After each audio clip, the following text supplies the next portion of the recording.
So here's a question that everyone wants an answer to when it comes to the end times. Why does Satan get released from the bottomless pit at the end of the 1,000-year reign of Christ? Like, why in the world is that even necessary? Let's read about it first in Revelation 20. Then I saw an angel coming down from heaven, having the key to the bottomless pit and a great chain in his hand. He laid hold of the dragon, the serpent of old, who is the devil and Satan, and bound him for 1,000 years. And he cast him into the bottomless pit and shut him up, and set a seal on him, so that he should deceive the nations no more till the 1,000 years were finished. But after these things, he must be released for a little while. Okay, so he's locked away in the pit. That part is pretty clear. But let's continue on to see what Satan does when he gets out. Now, when the 1,000 years have expired, Satan will be released from his prison and will go out to deceive the nations which are in the four corners of the earth, Gog and Magog, to gather them together to battle, whose number is as the sand of the sea. The first thing that jumps out is that even after the 1,000 years of complete isolation, Satan comes out and continues right where he left off, deceiving the nations. The same theme is repeated throughout scripture, that the devil's number one goal is to lie and deceive those who are in power to rebel against God. He's still got the same game plan all over again. But this also brings up the question of who are all these people that are left on the earth? Verse 8 makes it clear that their number is as the sand of the sea, and that's a lot of people. But just think about this for a second. There will be billions of people killed on the earth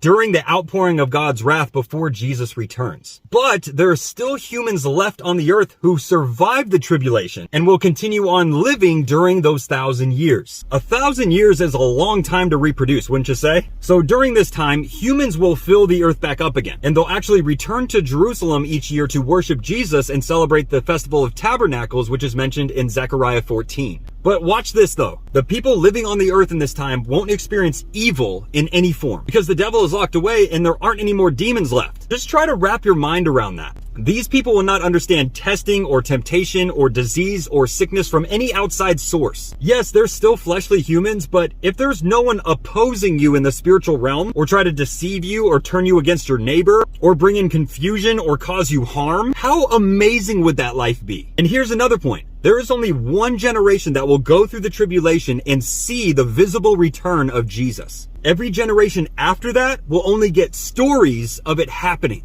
And yes, as time goes on, I believe gratitude and thankfulness will start to dwindle away, and complacency and selfishness may take its place. So why is Satan let out at the end of the 1,000 years? I believe God lets him out intentionally to test the people of the earth because they've never experienced it before, and to give them a choice. Suffering produces perseverance. Perseverance produces character, and character produces hope, and hope produces faith.